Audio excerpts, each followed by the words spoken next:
Last Sabbath, we began a new series entitled Elijah, Elisha, and More, and this is part 2. We ended in a story where it says that a prophet had gone to Ahab, king of Israel, and told him that the Eternal would deliver him from the great multitude that was coming down out of Syria, led by King Hadad at that particular time, who would come down to make war with them. And I like the way it phrases this as you go through and see this, a prophet. It doesn't identify them, but yet in other places prophets are identified, even in a story later on about this time period that follows us. Another prophet's named that we're not going to mention at this particular time, nor later even, because we're not going to go through that story. But the point is that generally they're pointed out as to who they are. In this case, it wasn't. And a lot of that's for a purpose and for a reason of what God was doing and things that Elisha was going through and being trained by Elijah at this particular time. So it's an incredible story going through there and seeing that Elijah was at a point of absolute frustration in his life.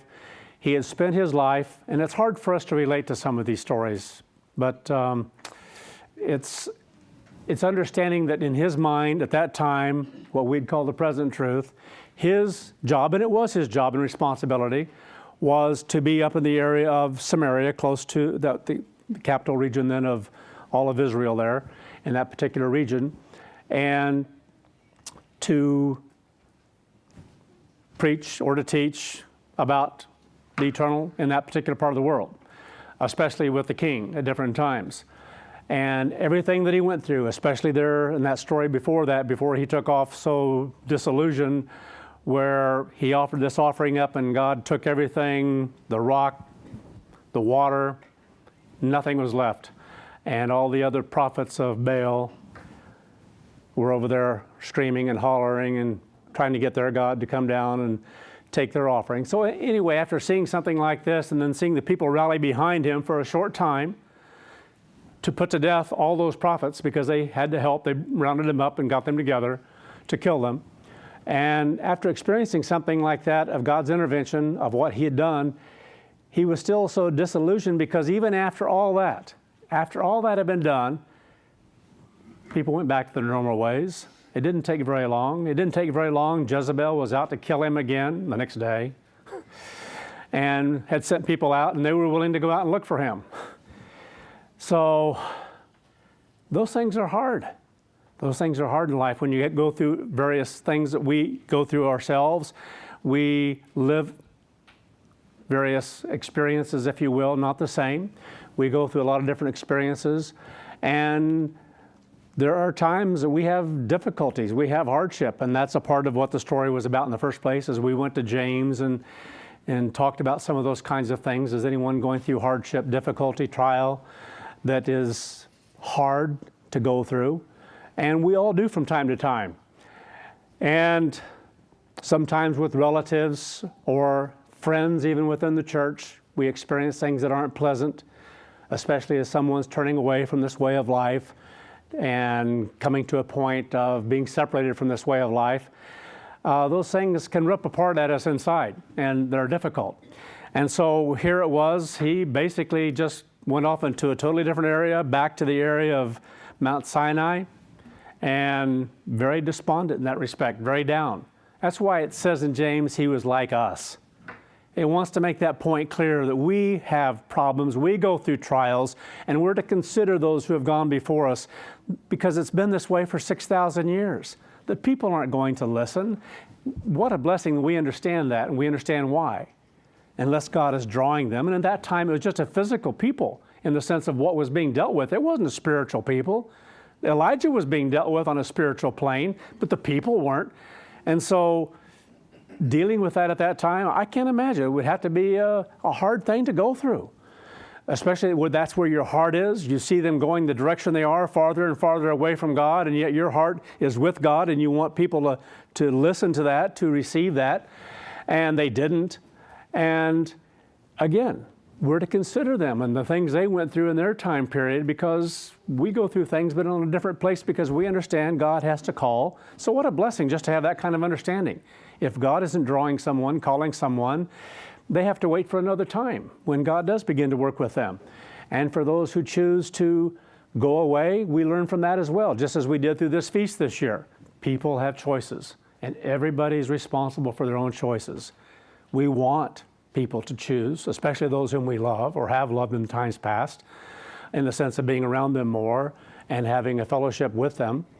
That, because the point of that is because we can't love them in the same way anymore. Once they're not apart, you can't love, and that's the way it is with God. When God begins to give His love to us, begins to bless us with grace and understanding what that means, to be able to be forgiven of sin and have a relationship, a fellowship with the church, with brethren, with Him, and then to choose to go against that, then that love stops. When you're cut off from God's Spirit, the grace can come to an end. The love coming from God can come to an end, and we have to practice that as well. You cannot have the same relationship with them as you had in the past. That goes against God's way and God's law, and that's why I think of, and have mentioned at different times, I think of some individuals that after some ministers had been put out and they were friends with some other ministers, those others were making comment that no one, basically no man is going to tell me who I can have fellowship with, who I can be around and who I can't. And they were gone very shortly. Their minds were already made up. They were already being cut off just for that attitude alone. And the reality is then, we follow God. We hope that others will. We hope they'll receive Him. But the reality is, even in the great white throne, my wife and I were talking about that on the way down here today. There are going to be people who make choices that are going to blow your mind, that they won't want God's way of life. After all that's going to be opened up to their thinking, their minds, and their understanding, they just don't want it. And sometimes that's hard for people to understand because you don't think that way. That's why you can't judge that way, because you can't understand or examine things of insanity, of things that don't make sense, that aren't going in the right direction, of an unsound mind, because that's the whole point of an unsound mind. You can't understand it. That's why I hate psychology things, or psychiatrists or whatever. They try to go in the past and try to figure out why different ones did the things they did. And it's like, what's the point? What is the point?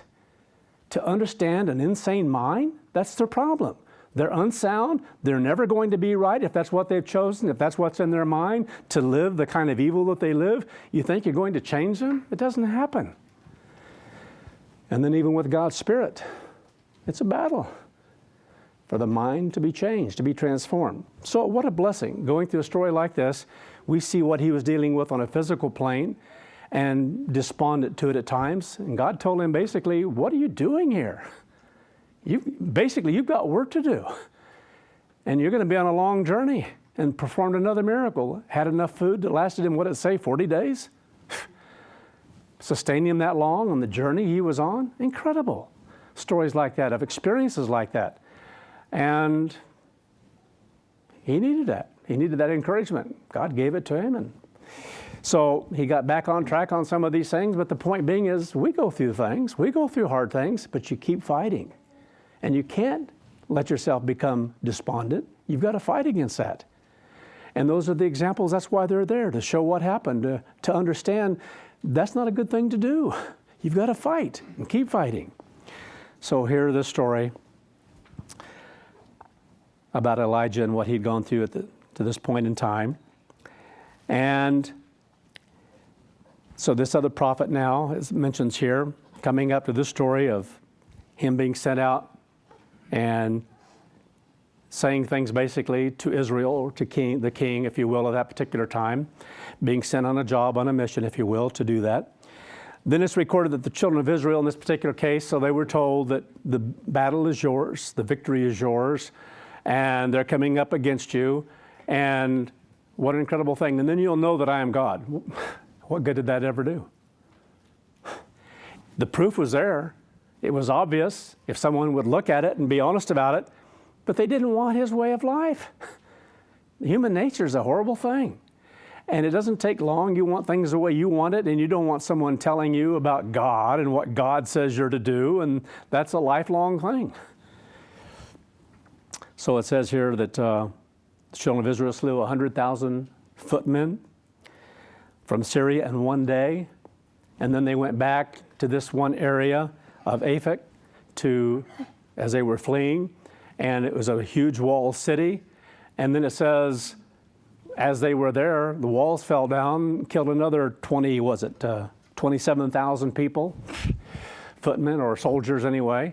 And then at the same time then, this Ben-Hadad, him and a few of the other rulers, went deeper into the heart of the city to hide from the army that was there, and finally decided that this isn't going well. They're going to kill us all. So let's put ash all over our faces, have a rope around our head, and go out before them and hope for mercy and ask for mercy. And that's what he did. And that's where we ended part of the story here. But this is where Ahab then let him go, had mercy on him. Let's pick it up here then in 1 Kings chapter 20. 1 Kings 20. Oh, and then we read the story as well. I want to interject that here.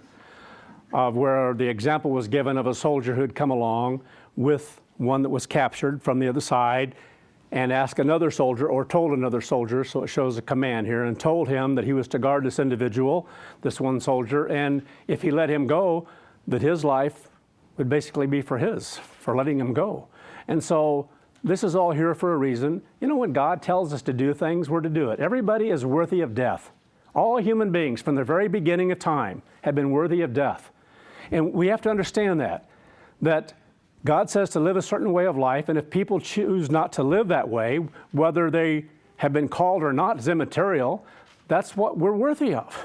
And people can begin to think, well, God is a harsh God. No. Just driving the point home, especially by the time you're called, and when you are called, if it's in the great white throne, and then you begin to learn what God is really like, the love, the might, the glory of God, and to recognize Him as God, something's supposed to happen up here by choice. And so I've known of people who have thought, well, God is pretty harsh. He's pretty tough. No, He's not. And some people may think, well, that's unfair. That means unjust.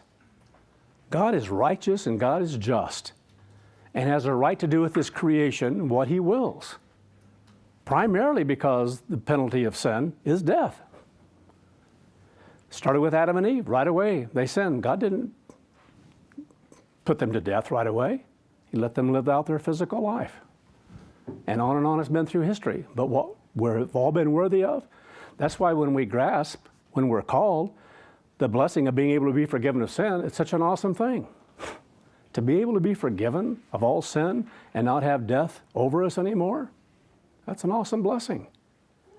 We are created beings by the great almighty creator God, and we should listen to what He says. And so often, even in God's church, people haven't. The majority haven't. So 1 Kings chapter 20, verse 42. Then he, that prophet, speaking of that prophet, said to him, to Ahab, thus says the Eternal, because you have let go out of your hand a man whom I appointed to utter destruction, therefore your life shall go for his life, and your people for his people. In other words, your house, your home, your family. And candidly, the nation as well in time, but anyway, but not for this particular reason. So the king of Israel went to his house heavy. It means in a depressed or a gloomy spirit, and displeased. Displeased as he went up to Samaria. You think about some of this. What did he have to be displeased with? Well, I can think of one immediately. He thought he was being merciful, and he's being punished for being merciful. He let some go, and now he's being punished by God. I've known people in God's church who have had this attitude, this frame of mind, feel justified in what they did when they've gone against instructions that have been given to them, and because perhaps they've shown mercy or done something else towards someone else when they've been told, in essence, as the example of disfellowshipment. Just showing love to them, that's bad, that's wrong? Yep, it sure is. Because you're just disobeying God Almighty. You want to be a part of His family, you do things His way. Perhaps those individuals who have left forever. Perhaps they made a choice and they would be gone forever. resurrected in the great white throne, they may be gone forever. What does that mean? Is God unjust? Not at all. Horrible to think that way. God is righteous. God is just. And He desires that all of His creation would choose Him and obey Him. Because that's the only way to be able to change, to be able to grow. So we may want things for other people, but you are powerless to give this way to anyone if they choose against it. That's why you have to be willing to give up whatever, everything, for God's way of life, if we treasure it and love it and understand it. Awesome. So this isn't hard to see why he went up displeased, self-righteous, smug. It's a horrible thing in a physical world, in a carnal world like that, but it's far worse in the environment of God's church. So 1 Kings 21 here continues, if we went into 21, continues with the story of Ahab, that he wanted now a vineyard that belonged to Naboth. And what was his name? And he was at a point that he offered to pay exceeding great price for it, or another vineyard of his liking. If he could just have that vineyard, then he could choose any other thing, and Ahab was going to give it to him because he wanted this particular vineyard so badly. Don't understand all that, but it must have been quite a vineyard. Anyway, Naboth didn't want to give it up. He wanted to keep it. Can you imagine? Here's a place you put all your life into, and you built it up to be as great as it is, as beautiful as it is, and somebody else, the ruler, wants it. Anyway, so again, Ahab's despondent, down in the dumps. Naboth wouldn't listen to him. And then Jezebel hears about it. And she says, "Aren't you the king of Israel?" I can just hear her in the background. She was always on him about anything and everything. He had no spine in that respect at all to stand up and do what he should do as a king in the right ways.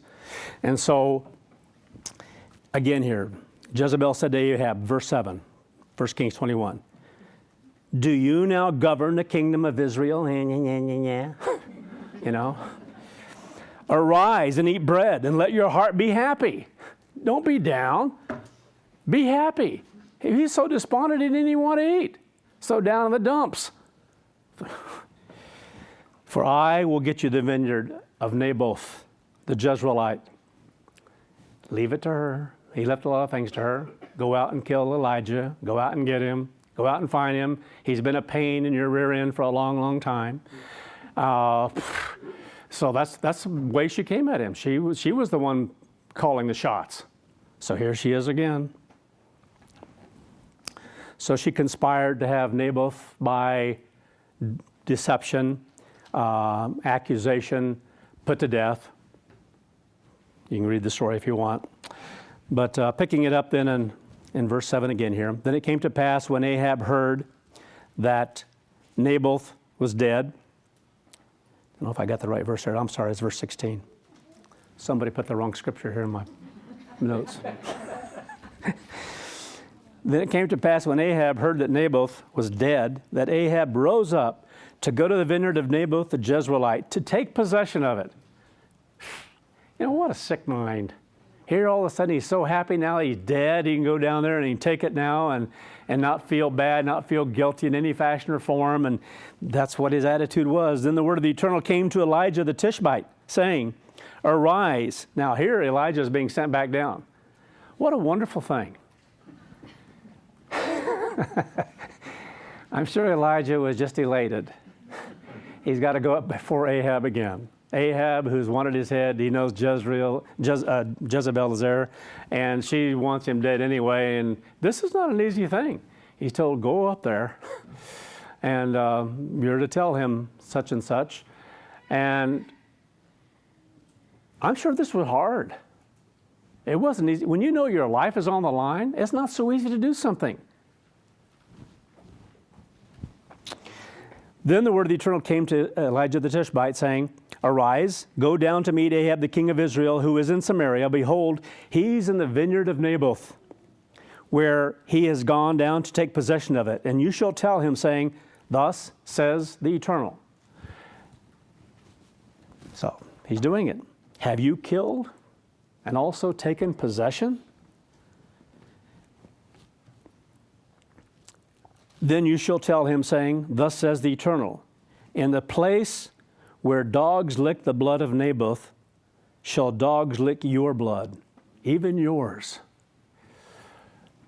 Now you have to understand, again, saying something that strong to a king who can have your head at any moment is not an easy thing to do. But he did what he was supposed to do. He said what he was supposed to say. Verse 20. So Ahab said to Elijah, Have you found me, O my enemy? You're at it again. You've come back again. And after all this time, he's been gone for quite a while. He's seen some others. He's seen Elisha or heard from Elisha, and he's gone through different things here. But now here is this Elijah again. He's been nothing but a pain to me. And that's part of the attitude. You found me? You're back? It's like saying, you're back again? That's exactly the expression we'd use today. You're back again? Oh, my enemy? Then he answered, I have found you because you have sold yourself to work evil. So I'm back because of what you're doing. You're right back to your old tricks again. You're right back to the evil you've done in the past. You haven't changed a bit. Now, he didn't add all that in it, but that's what's being said. That's the message. You're working evil again in the sight of the Eternal, because that's why you've suffered all this time. That's what's being driven home. You've only suffered when you've started doing evil again before the Eternal, because you're not living right before God. Behold, I will bring evil upon you, and will take away your posterity, and will cut off from Ahab he who urinates against the wall, and he who is shut up and left in Israel, and will make your house like the house of Jeroboam the son of Nebat, who had been gone a long time. But all the time, this example of the kings of Israel, every time when they're spoken of, and maybe for just a short period of time, it always refers to the fact that they followed the way of the sins of Jeroboam the son of Nebat, because he's the one that set up holidays, if you will, in Israel at that time, to keep people from worshiping on holy days and going down to Jerusalem. And so they set up different areas, even I think it was 3, around the area of Israel that people could go to the feast, and had them at different times, so there wouldn't be any crossover there either. And that way you can just stay at home in your own region, don't travel all the way down to Jerusalem, even if you live in the southern part, which isn't too far. Anyway, so he had a place right down close so that people could just go there and no further. So they all did the same thing, all followed the same pattern, and all basically in a lot of cases for the same reason. Because they didn't want people going back down to become a part with Judah again, because that history is etched into their being. They still know who they are. The Israelites know of Judah. Judah knows of the Israelites to the north, the 10 tribes that were up the north. There's that relationship there. Matter of fact, the kings got together. We're going to read a story in a little bit where the kings got together at times because they felt this kinship. It's a lot like today, a kinship that people have no idea why they have it. Why does Israel have such a relationship with the United States? Why does the United States have such a relationship with Great Britain and parts of Eastern Europe, if you will? Mostly with Great Britain, but because they don't understand their history. Oh, they know a bunch of them came out of there and rebelled at one point, threw over some tea and got notoriety for it, wouldn't pay taxes, but all that swept under the carpet, the past. And this is what happened here. Through time, certain things got swept under the carpet. And it's like everything is, we have a kinship here. We're close. That's how they treated one another as time went along. So again here, and will make your house like the house of Jeroboam the son of Nebat, and like the house of Baasha the son of Ahijah, for the provocation wherewith you have provoked me to anger and made Israel to sin. So he's reminding him, you think a job like that, going down and telling a king who can lop off your head, and Jezebel's probably in the back room anyway, wants him dead anyway, has people scouring the countryside for him, had been, and said, you're the one. You provoked the Eternal to anger because of your sins. You've turned against God. You're causing Israel to continue in sin, in the sins of Jeroboam the son of Nebat. Do you think he knew what he meant? Absolutely. He knew the history. He knew the history of what Judah was doing. He knew the history of their times of worship and so forth, and what they had chosen to do, and they had chosen to worship Baal. Verse 23, and the Eternal spoke unto Jezebel, saying, so here's more of the message. The dogs shall eat Jezebel by the wall of Jezreel. He who dies of Ahab in the city, the dogs shall eat. And he who dies in the field, shall the fowls of the air eat. But there was none like unto Ahab, which did sell himself to work wickedness in the sight of the Eternal, whom Jezebel his wife stirred up. She's back there behind him, stirring him up to do evil things. She's the one that brought along the ideas of straying farther away than Jeroboam the son of Nebat did, in the sense of Baal worship and promoting the worship of altars and everything else that had to do with Baal. And he did abominably in following idols, according to all as the Amorites did, whom the Eternal cast out before the children of Israel. So there were certain ones that says here were cast out before, their gods, and now God got rid of them, and now you choose to worship them? You brought them into Israel? You've gone a lot farther than Jeroboam the son of Nebat to make Israel sin. And it came to pass, when Ahab heard these words, that he rent his clothes and put sackcloth on his flesh and fasted and lay in sackcloth and went about mourning. So this hit him. What Elijah told him, because he had seen enough to know that when Elijah's around and what Elijah says, it's always happened. His experience is that everything Elijah's ever told him has come to pass.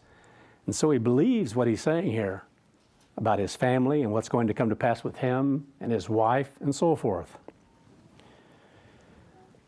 Then the word of the Eternal came to Elijah the Tishbite, saying, look at how Ahab humbles himself before me. Elijah probably had some mixed emotion about this, being a physical human being as we are, and seeing someone here now that's going through a process here of actually going before God in the sense of humbling himself, and might have had some battle with some of this.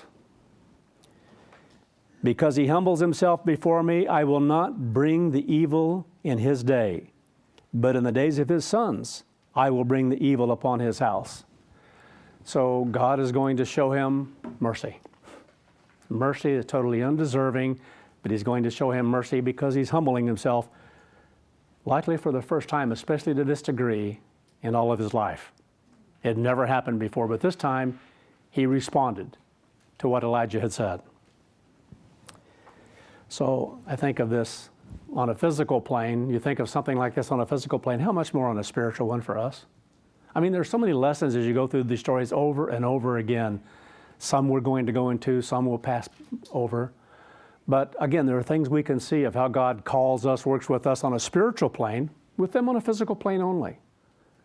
Their hope is in a great white throne. They don't know that, didn't know that, but we know that. It's in the great white throne. It wasn't at that time. And in this particular case here, someone on a physical plane, because a prophet of God had come to them and they believed what he said, because it had been proven to him over and over again by the things he saw and witnessed, that he believed what was going to come to pass. And so he repented. So what about us when we go through various hardships or various trials or whatever it might be? Just go before God in fasting. Humble yourself. I mean, that's one of the lessons we go through at different times over and over again in the New Testament. We're to humble ourselves before God. We're to continually go before God in a relationship and prayer, but especially when you're going through a hardship and trial, when you know that your help, your strength, what you need must come from God, and you're beseeching God, you're looking to God to receive that, you desire that with all your being because of the hardship of what you're going through? Because the reality is there are a lot of people in the church who've never done that in times past. I hope none of us, but the reality is, if that's the case, then there are times to live this, to do this. And the reality is, in times past, the evidence is there are just a lot of people who never did this. This wasn't their custom, this wasn't their way, and yet I think of all who have left, all who've been gone by the wayside, they had the ability on a spiritual plane, not a physical one, to go before God, to have been called because God wants us to succeed, to be in His family, so far above and beyond anything physical that they experienced at that time, or that King Ahab was experiencing. And I think of the wealth of what we've been given and the power that's there before us. And to be reminded, it's the only way to change, it's the only way to grow, is to have God's constant help in our life. That's why we should constantly, consistently go before Him and seek His life, His power to be within us. Awesome to understand these things, but far more awesome to live them, to live by faith. So next is the account of how Ahab asked Jehoshaphat, the king of Judah, to go up with him in a battle against Syria to take back Israel. So there was this relationship, this bond, this closeness that they felt this at times. So here he's reaching out to the south, to Judah, and asking Jehoshaphat, the king of Judah, to go with him into a battle. And this happened at different times that they did this. They had this kind of relationship to take back Israel's city of Ramoth of Gilead. So it's an area kind of off to the northeast of Samaria. And evidently they'd conquered that area and hadn't given it back, or they haven't taken it back. Israel hadn't taken it back. So the city of Ramoth in the area of Gilead. And so he's asking Jehoshaphat to go with him up against Syria to do this, and did so against what God had told them through another of his prophets. So let's notice what transpired here. So Jehoshaphat and some of the kings of the south and Judah at different times were told not to do some of the things to help out Israel and not to do certain things. And those who did it, they suffered for it because they disobeyed what God had told them through prophets. So 1 Kings 22, verse 29. So the king of Israel, Ahab, and Jehoshaphat, the king of Judah, went up to Ramoth Gilead. And the king of Israel said to Jehoshaphat, I will disguise myself and go into battle, but you should put on your robes. Now, not the best thing in a particular battle if only one person's wearing robes, and they don't necessarily know there are two kings there. It's almost like he was set up. Anyway, we don't know, but anyway, this is what first came to my mind. I think, yeah, right. Because they're going to be after you. That's what they wanted to target. If they could get through and break through and kill a king, that was generally the end of a battle. So the king of Israel disguised himself and went into battle. He wanted to go, because to go into battle, which I guess in some respects you have to kind of hand it to him, he's going to go into battle and strike out against the Syrians, because if you paint yourself up, I'm the target, you will be the target. So he didn't want to look like everyone. He wanted to look like the rest of the soldiers, at least to have a level field to fight on. Make sense? Okay. Now the king of Syria, notice, all the more reason. Notice what the king of Syria did. He had commanded the 32 captains of his chariots, saying, fight with no one small or great, but only with the king of Israel. He's the target. So this is generally what took place in these wars anyway. They generally had, these were the targets, but expressly stated out here so we don't mess it. So it was when the captains of the chariots saw Jehoshaphat that they said, surely it's the king of Israel. You know, here he is in all this garb. Obvious the king, a king, They weren't thinking there was another king there, but obviously he's the king, and so they were out to get him. They were pressing through to go after him, to ignore everyone else around them in the battle, to don't engage in battle, engage him and kill him. Therefore they turned aside to fight against him, and Jehoshaphat cried out. Doesn't say what he said. Probably did cry out. Here these chariots are coming at you, and they're not fighting with anybody else, and you see the dirt in the air, and you see them coming full speed at you. He was probably crying out to go the other direction. Anyway, get out of there. So Jehoshaphat cried out. Then it happened when the captains of the chariots saw that it was not the king of Israel. Now how they found this, maybe they got close enough to him, maybe they knew what maybe in the color, I don't know. But somehow came to a point where they recognized this isn't the king of Israel, that they turned back from pursuing him. Now a certain man drew a bow at random. Interesting. Some of these stories are really incredible the way they're put together, but it was all for a purpose. To them, it was a random thing. And struck the king of Israel, Ahab, between the joints in his armor. So it's bringing into the story here. Now he's out in battle, and someone shoots an arrow into the air at random. When they shoot arrows at an oncoming army, it's not generally something that's close enough that it's farther out. And one went through and struck him, and he's there in a chariot. So between the joints of his armor. So it not only didn't stop with his armor, it found the right spot. Coincidence? Chance? Anyway. So he said to the driver of his chariot, "Turn around and take me out of the battle, for I have been wounded." The battle mounted that day, and the king was propped up in his chariot facing the Syrians and died in the evening. So in this particular case here, whether they tied him up to be able to stand up, gave him support, whatever it was, but that's what it's saying here, so that he could continue on to, whether it be in appearance or whatever, to the rest of the men there. Don't know, it doesn't say, but he finally died in the evening. The blood ran out from the wound onto the floor of the chariot. Then, as the sun was going down, a shout went throughout the army saying, "Every man to his city, and every man to his own country." So in other words, it's over. The king is dead, basically. Everybody's to go back. Those of you in Judah, go on back to your country. Those who are fighting there in Israel, go back to your own regions. So the king died and was brought to Samaria, and they buried the king in Samaria.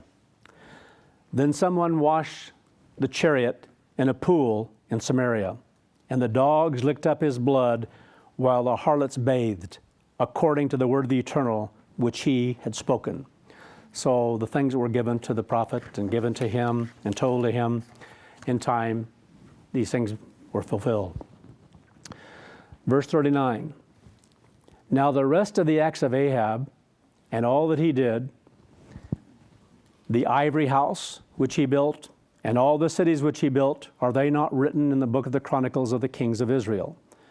So Ahab lay with his fathers, then Ahaziah, his son, reigned in his place.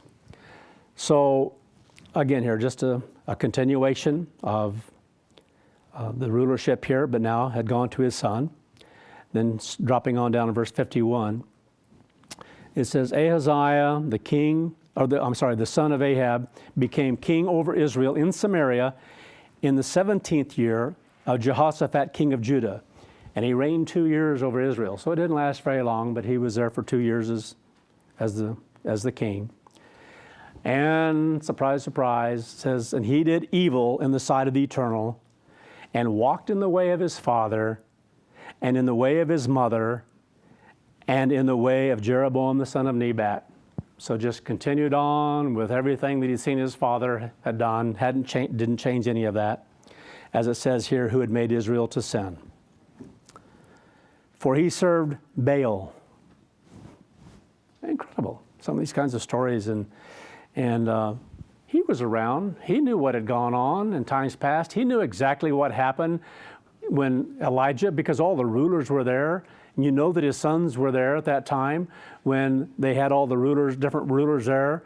And had all the priests of Baal, and they're trying to offer up a sacrifice or have their God take the sacrifice, and then Elijah's there building his and putting water on it and then having more water on it and then more water poured on it, and then it's just taken up by fire all of a sudden. And he witnessed these things. No fear whatsoever toward God. Going to continue on exactly as he always had. For he served Baal and worshipped him and provoked the eternal God of Israel to anger according to all that his father had done. So on a physical plane, without excuse, because those examples had been there, how many people in life had ever seen such things? How many people have ever been witness of something so dramatic as someone saying that ever whose sacrifice is taken up, that theirs, the one who does it, is truly God?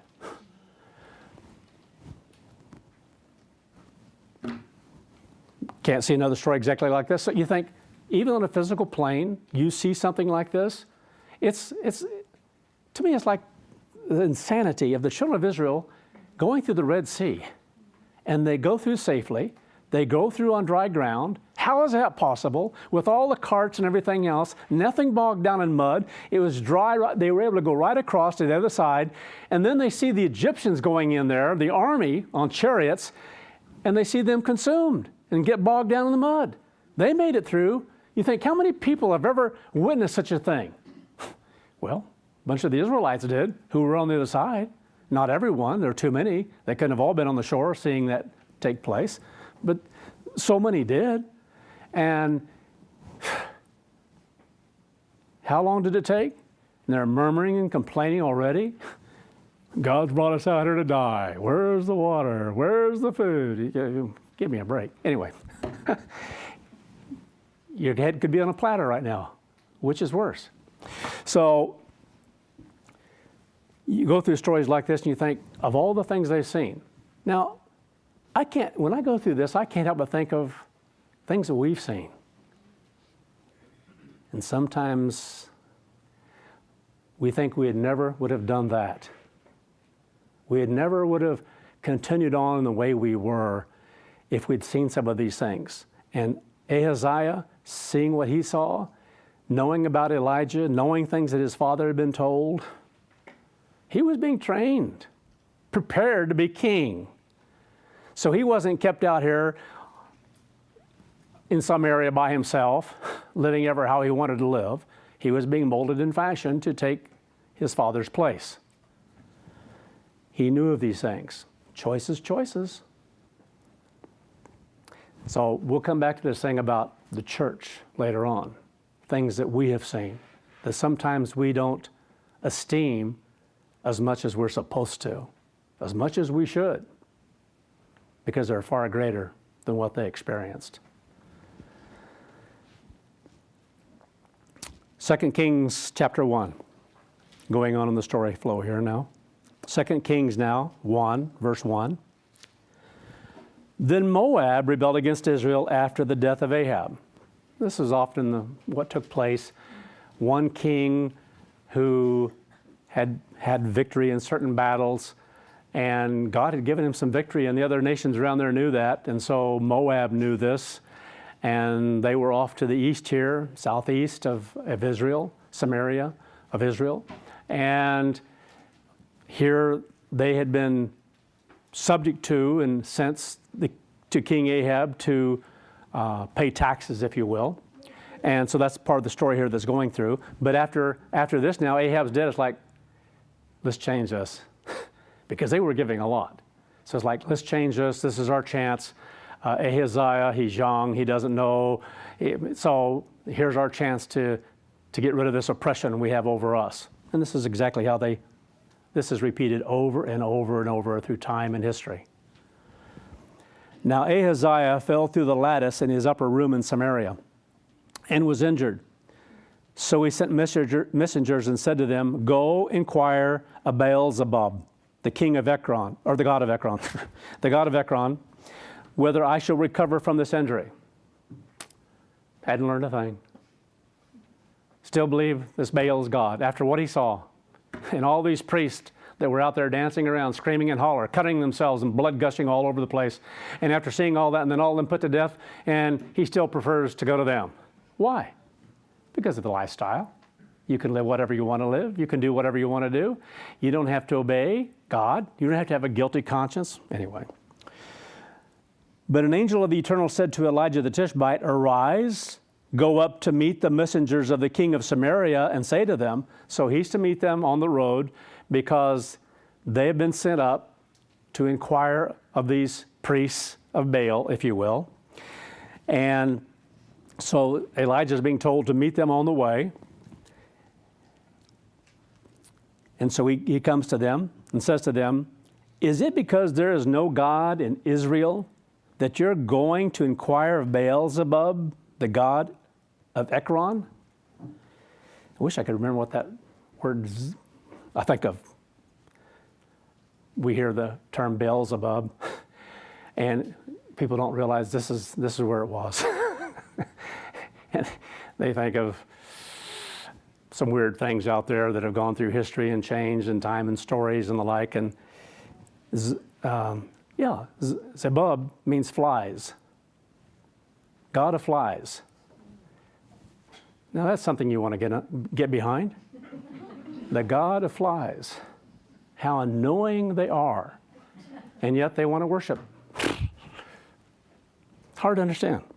So quite a switch from Beelzebub here to Beelzebub today in the world as people would think about him and all the stupid things of Hollywood and the like. But anyway. "Now therefore," verse 4, "thus says the Eternal, you shall not come down from the bed to which you have gone up, but you shall surely die." So this is what Elijah is telling them. And they're to take back that message. Don't bother going on up to Beelzebub, or the god Beelzebub, and the priests of them. Just go back and give this message. So Elijah departed. So when the messengers returned to him, to the king Ahaziah, he said to them, "Why have you come back?" So they came back early "What are you back here for?"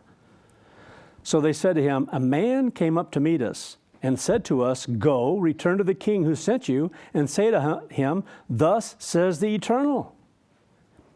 Is it because there is no God in Israel that you're sending to inquire of Beelzebub, the god of Ekron? Therefore you shall not come down from the bed to which you have gone up, but you shall surely die.' Then he said to them, 'What kind of man was it who came up to meet you and told you these words?'" I think he probably already knew. So they answered him, "A hairy man wearing a leather belt around his waist." So it was a large, they were familiar with the large leather belt that he had. Then he said, "It is Elijah the Tishbite." So he knew exactly who it was, had that suspicion already, obviously. And then this just confirmed it. It is Elijah. He's up to his old tricks. So the king sent to him a captain of 50 with his 50 men. So he went up to him, and there he was sitting on the top of a hill. So he said to him, "Man of God, the king has said, 'Come down.'" Then Elijah answered and said to the captain of 50, and it's for one purpose, to kill him. "If I am a man of God, let fire come down from heaven and consume you and your 50 men." So fire came down from heaven and consumed him and his 50. Now, there had to be someone else around there who witnessed these things because the message gets back. So although these are dead, it's very clear that the message went back as to what had happened. So going on here in verse 11. Then he sent to him another captain of 50 and his 50 men. And he responded and said to him, "Man of God, thus has the king said, 'Come down quickly.' Then Elijah answered and said to him, If I am a man of God, let fire come down from heaven and consume you and your 50 men." So the fire of God came down from heaven and consumed him and his 50 men. Again, he sent a third captain of 50 and his 50 men. And the third captain of 50 went up and came and fell on his knees before Elijah, because he had already seen what had happened to the two before, and he was a believer that he was next if this didn't go right, because somehow there were those who did see it, and it got back to them. They knew full well the two other groups had come up here, and they were all destroyed by fire. And he pleaded to him and said to him, "Man of God." So he addressed him, "Man of God, please let my life and the life of these 50 servants of yours be precious in your sight. Look, fire has come down from heaven and burned up the first two captains of 50 and their 50s. So he knew full well. So ever how this got back, we don't know, it doesn't say, but he knew this full well, what had already happened. 100 have already died, and the captains have died. But let my life now be precious in your sight. So when you go through something like that, it has a way of changing attitudes. Verse 15. Then the angel of the Eternal said to Elijah, "Go down with him. Do not be afraid of him." Well, pretty important here, because Elijah had had enough experience with his father, Ahab, and knew why they had come up there in the first place. It wasn't good. But now there's one that's been spared. His life has been spared. And so it changes the dynamics of these things. So he rose and went down with him to the king. Then he said to him, "Thus says the Eternal, because you have sent messengers to inquire of Beelzebub, the god of Ekron, is it because there is no God in Israel to inquire at his word? Therefore, you shall not come down from the bed to which you have gone up, but you shall surely die." Not great news. So he died, according to the word of the Eternal, which Elijah had spoken. And because he had no son, Jehoram, another son of Ahab here, Jehoram became king in his place. In the second year of Jehoram, who was the king of Judah. Now this gets a little confusing. Some of these kings and their children had the same names that they used. There's a couple places that it's like you really have to be watching what is being said to know who they are. And this is one of those cases, and we'll come to another one later on here. But again here, just to understand that at the same time that this Jehoram has been made king over Israel, it says Jehoram became king in his place in the second year of Jehoram, the son of Jehoshaphat, king of Judah.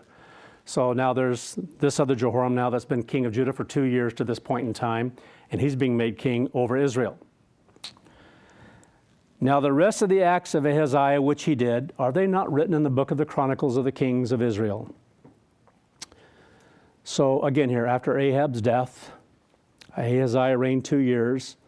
Then it says here that, again, Jehoram, the next son, reigned over Israel. Okay, 2 Kings 2, verse 1. So it came to pass when the Eternal was about to take up Elijah into heaven by it says whirlwind. It was not a whirlwind. It's like, it's like he's going around in circles, because, like a tornado or something, that's not what the word is at all. It just has to do with strong wind. It's very obvious here, going through some of the stories here and reading other places that this is used, is talking about there was, with this event, a very strong wind that came along. And it says, a strong wind that Elijah went up with, before he was taken up by the strong wind, that Elijah went with Elisha from Gilgal. Now, it's kind of a strange story here as it goes around. It doesn't fill in a lot of detail. But here they're just going back and forth in some of these different towns that aren't too far apart. They're an easy journey to them when you talk about Gilgal here. Then Elijah said to Elisha, "Stay here, please, for the Eternal has sent me to Bethel." Not that far, between Gilgal and Bethel. And then Elisha's response, but Elisha said, "As the Eternal lives and as you live, I will not leave you." I'm not going to leave you. I'm going with you.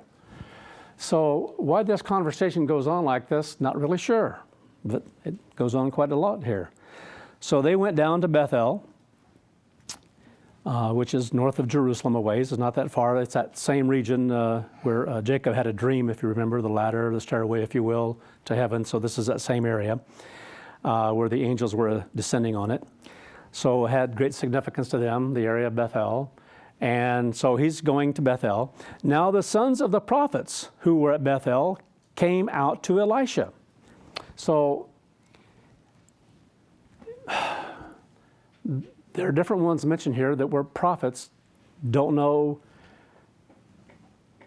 what happened to different ones at different times. There were so many killed in the area of Israel, put to death because of Jezebel and Ahab. But after some time had gone by, there were others there, whether they, I don't know where they came from. God makes it clear very on. He had quite a few reserved for him, for himself. And so these were there regardless in Bethel. And they came out, it says here, to Elisha and said to him, do you know that the Eternal will take away your master from over you today? So he said, yes, I know. Keep silent. So kind of a strange response here, but it's like they're coming out with this news. They know something. Well, how do they know this? Because God gave it to them. And so they came out there to talk to Elisha, knew who he was, and addressed him and said, do you know what's going to happen to Elijah today? He's going to be taken away from you. Then Elijah said to him, Elisha, stay here, please, for the Eternal has sent me to Jericho. So right back in the same direction, just down a little ways into Jericho. So you know the area where they crossed in when they came into the Promised Land in the first place, which is very close northeast of Jerusalem there.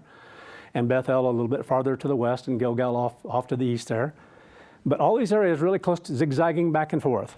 But he said, as the Eternal lives and as you live, I will not leave you. So they went to Jericho.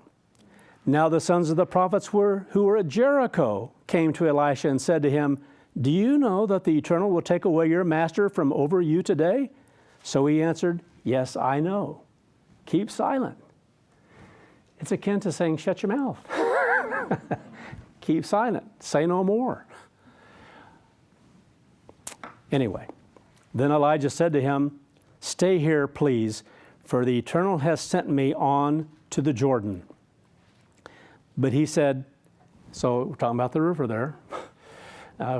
Jericho's right in that same area, so they're staying in the same area, moving around. But he said, as the Eternal lives and as you live, I will not leave you. So the two of them went on. Verse 7. Now 50 men of the sons of the prophets went and stood, facing at a distance, while the two of them stood by the Jordan. So here we have Elijah and Elisha, it says down by the Jordan River.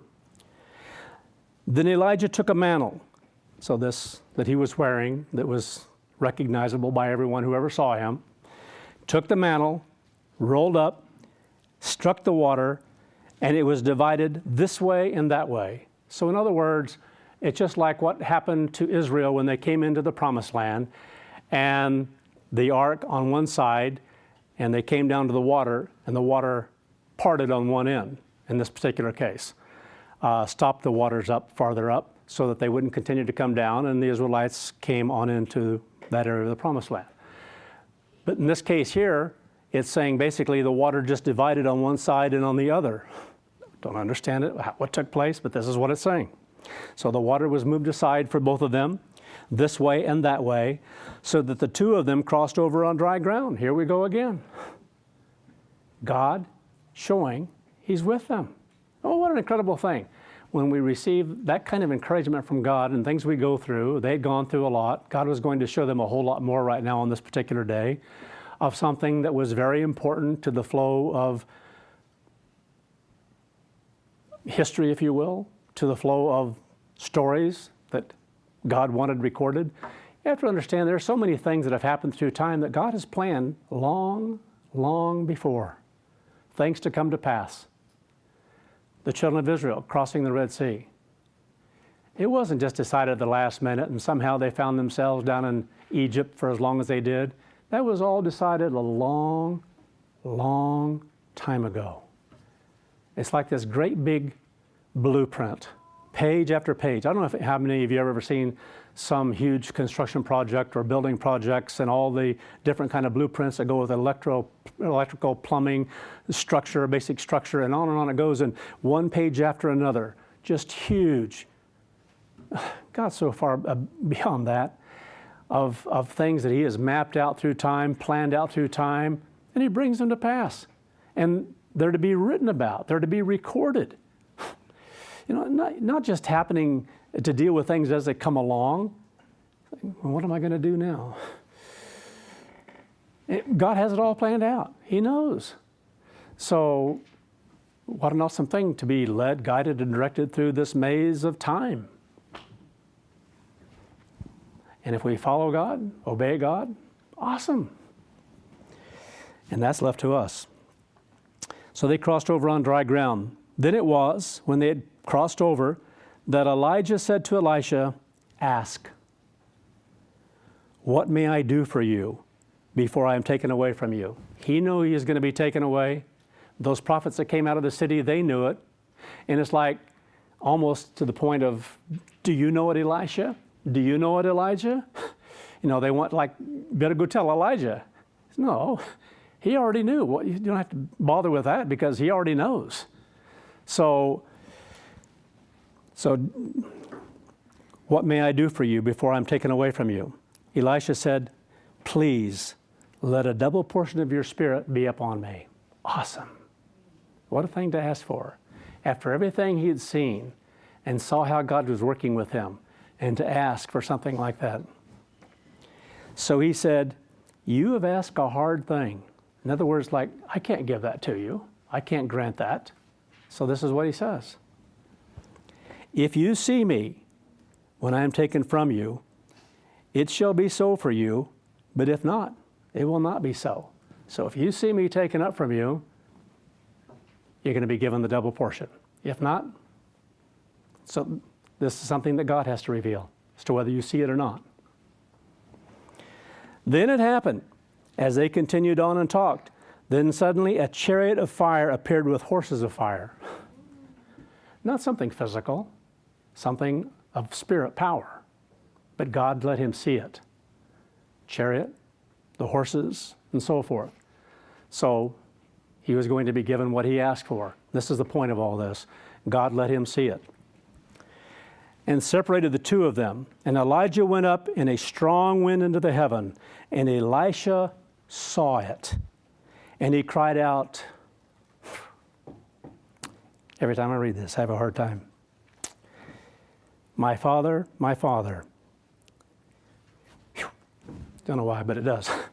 "The chariot of Israel and its horsemen." He was so moved by what he saw. It was so powerful to him in the sense of what moved him inside, that he had this fondness, if you will, for Elijah, who had been training him, teaching him, knowing what was going to be given to him. And Elijah had been there all along this way working with him. And then he sees something so incredible as this, and being one led by God's Spirit, drawn by God's Spirit, it was an incredibly moving event for him. And what an awesome thing to be able to see something like this, because he would always be able to look back at that, what God let him see. There are some things in our lives, that's why I talk about our calling. There are certain events in our lives that we should never, never, never forget.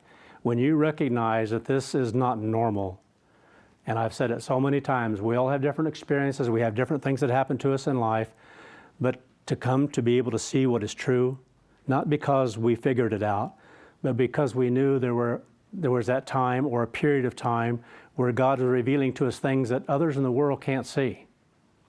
Can't see it. Can't know what is true. That's why I've made so many comments, and I was passed around 10 o'clock one night. All of a sudden, I knew the nations of Israel had been taken into captivity. I knew the Sabbath day. I knew the holy days when I just heard about it. I didn't have to look up anything in Scripture. I didn't look up anything in Scripture. I didn't read a book. It was just told to me in words, and I knew it. When you have things like that happen in your life, and you come to understand a lot through time, came to understand it more deeply later on, that It doesn't matter what it is. We cannot understand God's way of life unless He reveals it to us. We can't figure it out on our own. I used to have such a difficult time sometimes with some people who would begin telling a story of how they came into the church and how they came to understand the Sabbath, and they proved the Sabbath to themselves and the holy days. And I thought, whoa, wait a minute. You did not. God gave it to you in your mind. You didn't figure out diddly squat on your own. None of us did. And if we were so blessed to be able to see certain things about the Sabbath before it was revealed to us, it's because there's a process of God working with us to bring us to be able to see certain things. Sometimes it's people talk about having gone to these many different churches. Well, what's the purpose in that? What would be some of the purpose? To learn how wrong, how bad certain things are, so that when your mind is opened up, you can see, boy, that was a bunch of garbage. Things that they're teaching, and on it goes, just like the thing we read about the whirlwind. There are people who go through, and times I was kind of surprised because I know why some so-called scholars out there have changed some of the things they say that they before in the past had misrepresented. Because the idea of Elijah going into heaven was used because people go to heaven. Heaven is a place where people are going to go when they die. So God took him. It was his time to be taken. Duh. Anyway, the only one who began to make changes in that, to begin to tell the truth about that, was Herbert W. Armstrong. And he did it in radio broadcast, he did it in TV, he did it in publications. And after a time, people had to come. It was like I think of one particular minister in the world who has been on TV. I don't think he might be dead now, I'm not sure. But in the world, and anyway, only one who finally admitted that Christ was in the grave 3 days and 3 nights because of what Herbert Armstrong had said and written, proving it. And only one person ever responded that I know of, as far as the world is concerned, on a physical plane, to say, that's right. Because he changed from what he'd been teaching before that. And so sometimes we don't realize the impact of certain things in life, but going back and looking at some of this about the story of Elijah, I was kind of thought, man, it's amazing how many have picked up on this. Finally, they're getting at least a little bit of book smart, scholarly. Well, anyway, thanks to Herbert Armstrong and what God gave to him. But that's where the truth came from. So anyway, so again here in the story, so Elisha saw it, making it very clear here, he's going to be given the double portion, what he asked for. And he cried out, my father, the chariot of Israel and its horsemen. And he saw him no more. Then he took hold of his own clothes and tore them in 2 pieces. Now, we're going to take time here now to look at a part of the story, because I'd mentioned here that some have misused this in traditional Christianity to talk about different ones that are taken off to heaven, or it's their time, and God was merciful to him and he didn't have to see death, and he took him right to heaven. And anyway, let's read the story in 2 Chronicles. Take the time today to go into 2 Chronicles 21 and just read this story. Kind of interesting. Very interesting. 2 Chronicles 21.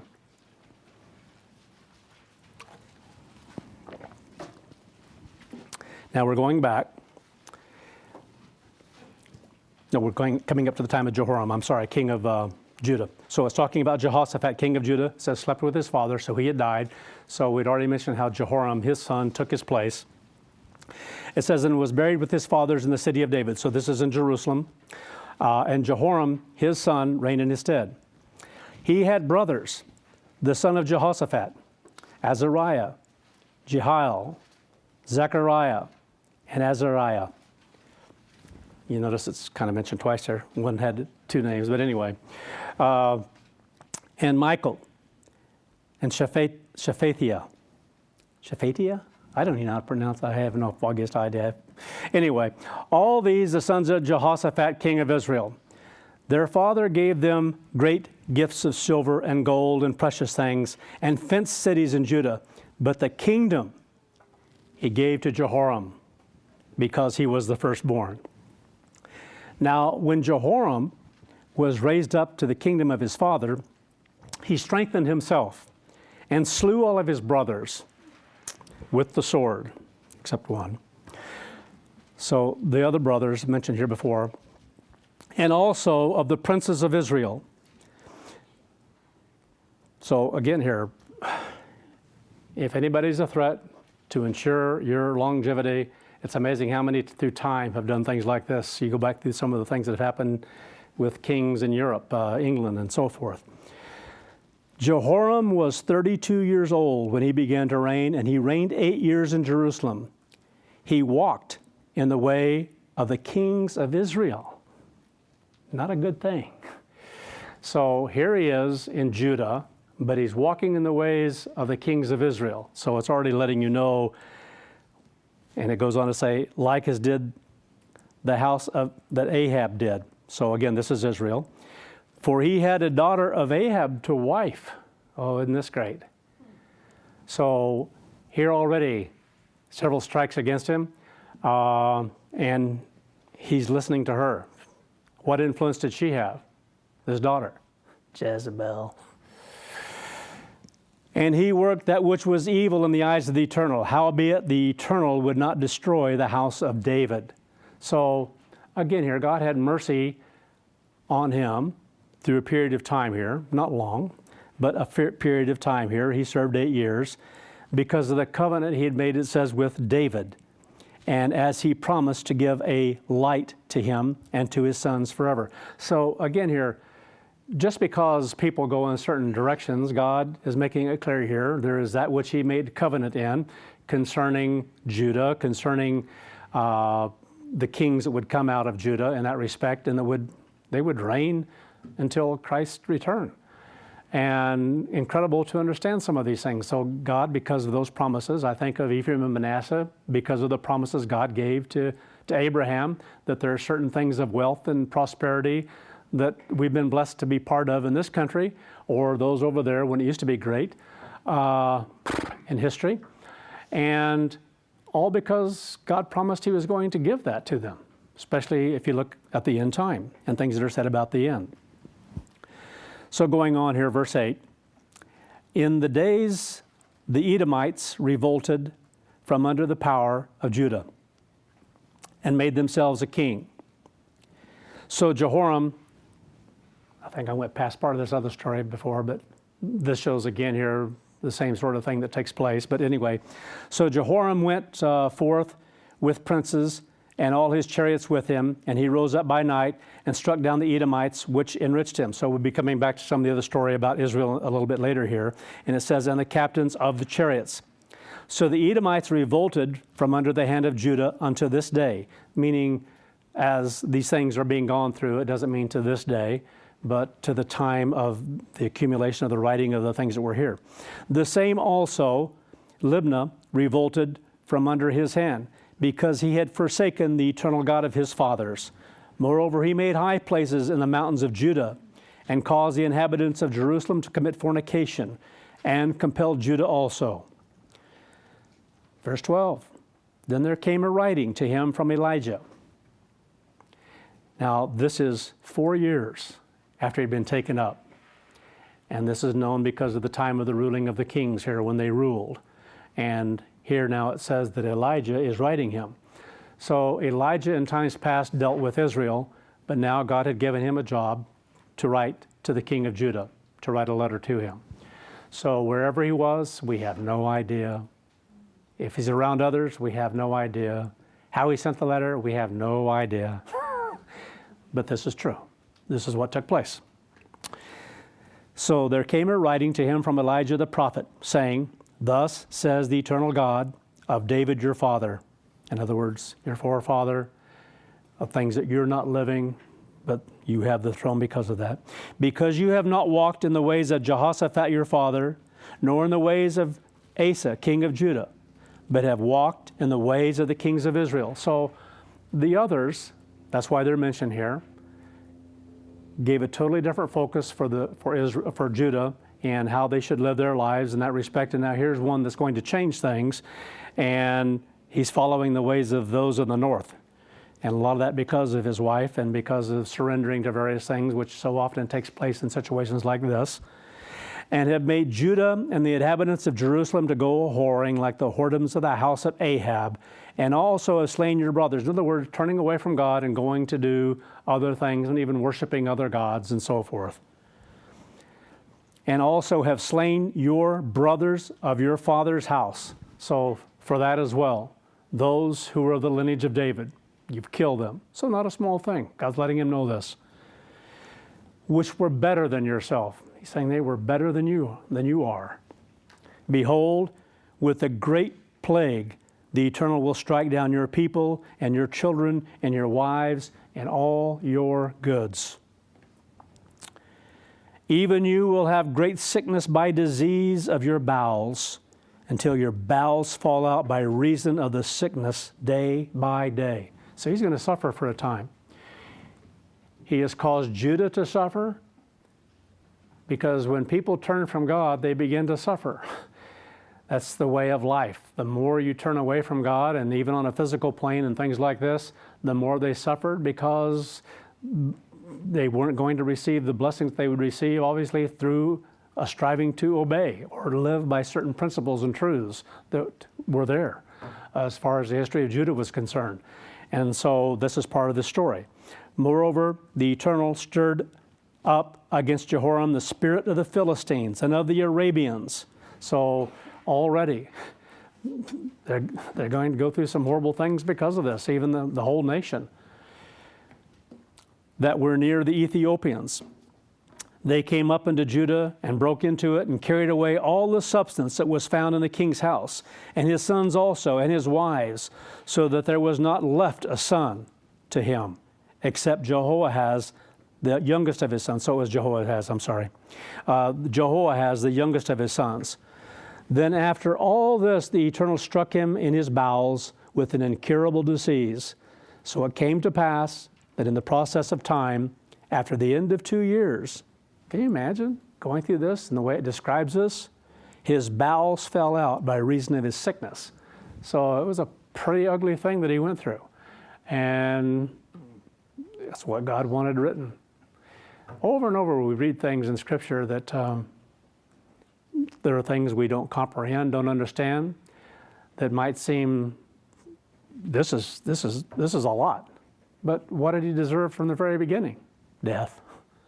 And for what he was doing as the king of Judah, even more so. And so he was allowed to suffer. One day he's going to be resurrected. Don't know what choices he might make. We don't know what people are going to choose. But he's going to remember this. So he died of sore diseases, and his people made no burning for him like the burning of his fathers. He was 32 years old when he began to reign, and he reigned in Jerusalem 8 years. So until he was right up around 40, and departed without being desired. In other words, he wasn't going to be missed because of what he had done and because of what happened to Judah as a result of these nations then turning against them, and they had no ability to fight back. Judah went through a lot of different things. Even Israel did. They knew when God was on their side, when God gave them victory. God says, he told Ahab, I'll give you victory. You will know that I am the Eternal. Didn't do a whole lot of good, but at least the evidence was there. It was written there, and his son should have known that. And on we go. So how much more then for the kings of Judah who were still in that respect closer to the things of God because of the Sabbath and the holy days that were being observed there and the Levitical system that was at work there. So it says here, howbeit they buried him in the city of David, but not in the sepulchres of the kings. So it makes it very clear here that he wasn't going to receive the same honor of those who were before him. God saw to that. He wasn't going to have that kind of honor, to receive that kind of honor. And so the only reason we've gone through this story here is just to show again here different choices that people make sometimes when they have everything going for them. Because you think of what Jehoram had, Jehoshaphat, his father, who had lived as he had, and went through the things that he experienced. Yet his son turns out this way, to turn against God, to marry Ahab's daughter, and be influenced in the way that he was, to turn to other gods. Quite a heinous thing for Judah in that respect, and the things he pushed off on those around Jerusalem and around Judah, because those in areas of responsibility and power, they can abuse and misuse power to where others will latch onto that and thinking that's what they should do. And this has happened within the church too much in times past. Those who have certain responsibilities and power, my mind goes immediately to different areas. I think of some of the regional pastors at one time. I think of one in the Washington, D.C. area. Took well over 1,000 people out of churches in that region because of the garbage he was spewing out toward them. And because people tend to follow those who they've gotten to know, like various kings here, that begins to be their measure of, and they begin to be broken down because they're not teaching things as they should. You think, how could someone come along like this, Jehoram, and in such a short time turn different ones away from God, that they would want to begin worshiping Baal? Because that's what he did. Because it says you were more like Ahab and far beyond, following the ways of Israel to the north and what they were doing. And so God was going to bring that back under a better control than what it had been before. Anyway, because of Judah and the things that were to happen in the history of Judah. So again, going through some of these stories, I can't help but think about nations today and how they interact. In reality, on a physical plane, they're really not much different than they were back then. When you think of Judah and Israel to the north, you think of traditional Christianity and the way people live, and what a mess.